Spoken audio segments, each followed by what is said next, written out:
Hi guys, good morning. आज हम read करेंगे चैप्टर 2 जिसका नाम है भिन्न फ्रैक्शन।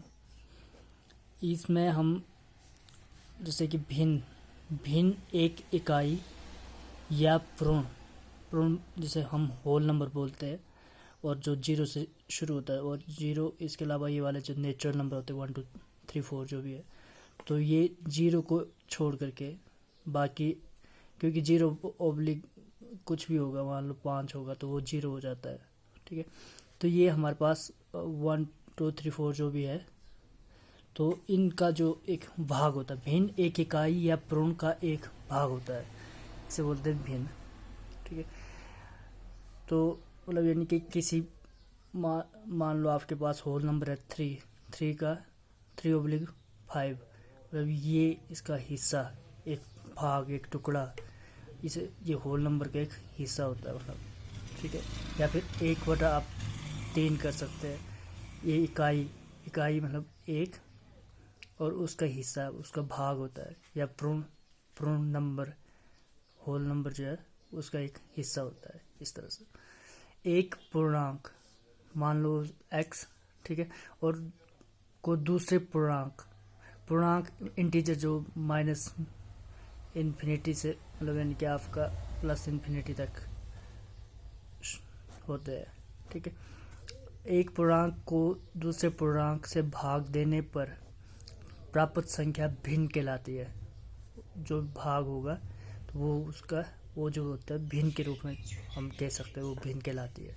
फॉर एग्जांपल हमारे पास, हम इसमें पॉजिटिव इंटीजर को लेके चल रहे हैं, जैसे 1/4, मतलब यानी कि एक इकाई का चौथा हिस्सा 1/4। मान लो कोई चीज़ है, ये 4 भागों में बटी हुई है। ठीक है, तो ये 4 हिस्से जो आ जाएंगे, ये एक हिस्सा अगर हम करें, ठीक है, तो ये होगा 1/4। 3/4 उसी तरह से अगर हम इन 3 हिस्सों को ले, मान लो इसको और इसको भी इसके अंदर ले, ठीक है, तो ये हमारे पास आएगा 3/4।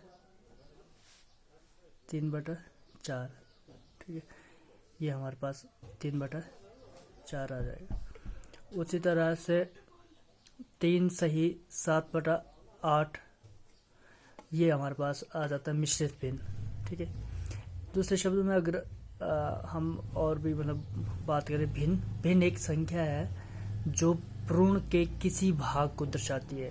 ठीक है, मतलब वही सेम टू सेम पूर्ण के किसी भाग को दर्शाती है। 5/7 मान लो ये पूर्ण है, उसका हिस्सा कि कितना हिस्सा है ये।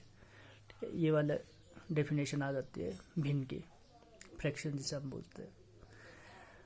अब आ जाते हैं इसकी टाइप्स के बारे में, कितने प्रकार के ये भिन्न के जो टाइप्स है वो मेनली 4 प्रकार के हैं, लेकिन इसमें थोड़ा डिटेल में लेके चले हुए। ये फर्स्ट ऑफ ऑल आ जाता है सिंपल भिन्न, जिसे कॉमन फ्रैक्शन बोला जाता है। ठीक है, कॉमन फ्रैक्शन भिन्न और अंश, मेनली तो भिन्न और अंश जो होता है आपस में अभाज्य होना चाहिए। ये मतलब इनके डिविजिबल नहीं होना चाहिए कि भाग हो जाए, जैसे फॉर एग्जांपल 6/3 जो होना चाहिए, इस तरह से, क्योंकि ये आपस में कट जाए, जैसे ये अभाज्य होना चाहिए, एवं पूर्णांक हो पूरा, मतलब इनके इंटीजर होना चाहिए। ठीक है, तो ये एग्जांपल है 5/3 4/7। इस तरह से आप दूसरे भी एग्जांपल ले सकते हैं जिसमें अभाज्य हो, मतलब ये आपस में कटने नहीं चाहिए। ये साधारण भिन्न होता है, सिंपल भिन्न। दूसरा आ जाता है सम व उचित भिन्न, प्रॉपर फ्रैक्शन।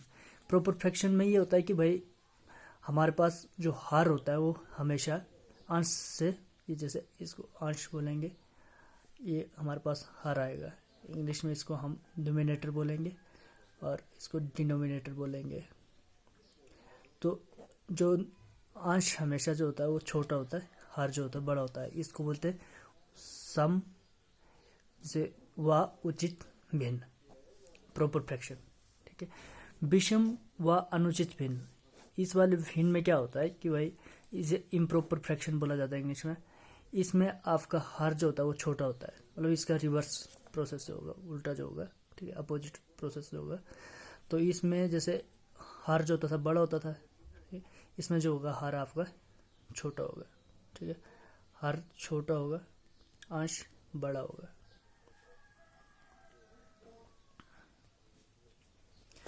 उसके बाद आ जाता है मिश्रित भिन्न। मिश्रित भिन्न, इसमें एक पूर्णांक होता है और दूसरा जो होता है वो आपका सम भिन्न होता है, प्रॉपर फ्रैक्शन होता है, ये वाला जैसे प्रॉपर फ्रैक्शन है, ठीक है।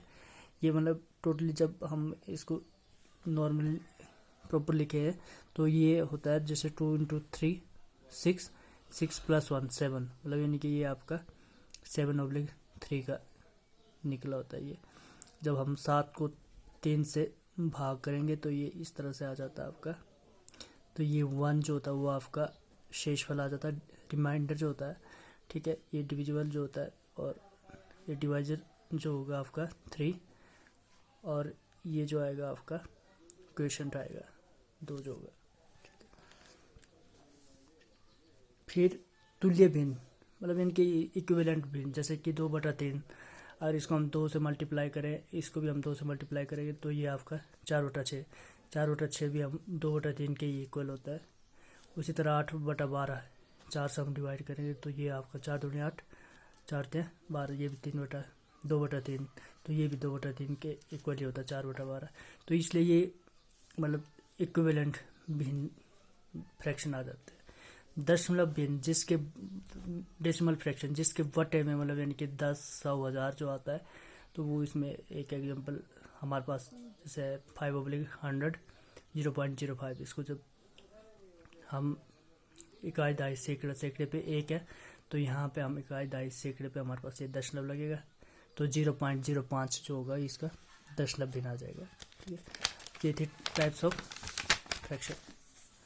उसके बाद हम बात करेंगे चिन्हों का गुणा व भाग। चिन्हों का गुणा व भाग, multiplication and division of sine, ठीक है। इसमें हमने जैसे हमारे पास साइन है, फॉर एग्जांपल इसमें मेनली ख्याल क्या रखना है कि जैसे जो एक समान जैसे सेम साइन वाले अगर हमारे पास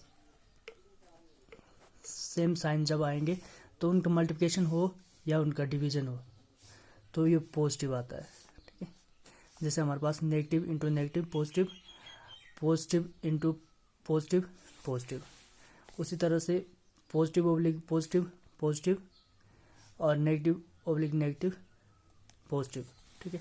इसको हम करके देखेंगे, जैसे कि हमारे पास -2 × -3 करें तो ये हमारे पास आ जाता है जमा का 6, माइनस इंटू माइनस प्लस हो जाएगा, ये प्लस का 6 आ जाएगा, ठीक है। और उसी तरह 2 × 3, ये तो आप समझते, ये हमारे पास 6 आ जाएगा। और दूसरे उसमें अगर हमारे पास एक भी नेगेटिव हो या पॉजिटिव हो, मतलब यानी कि डिफरेंट हो, ठीक है, डिफरेंट साइन हो, तो डिफरेंट साइन में हमें जो रिजल्ट आएगा वो नेगेटिव आएगा, ठीक है। अलग साइन के लिए हमारे पास जैसे कि हमारे पास नेगेटिव इंटू पॉजिटिव, मान लो -2 × 3 हमारे पास जो आएगा, जब हम इसको मल्टीप्लाई करेंगे तो ये हमारे पास -6 आ जाएगा।